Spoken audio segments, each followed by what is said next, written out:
How to set default launcher on Samsung Galaxy S26 Ultra. Let's start the video. First of all, go to App Library. Here click on Settings app.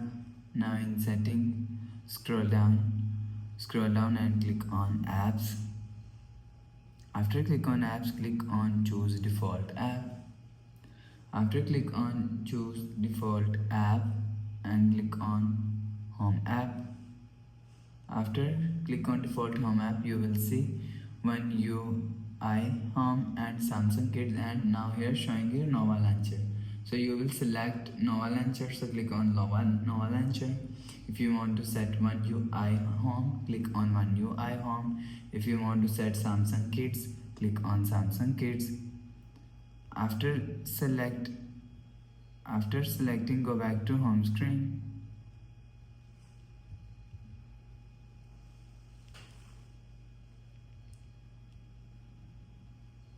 Go back to home screen. So that's how you can set default launcher on Samsung Galaxy S26 Ultra.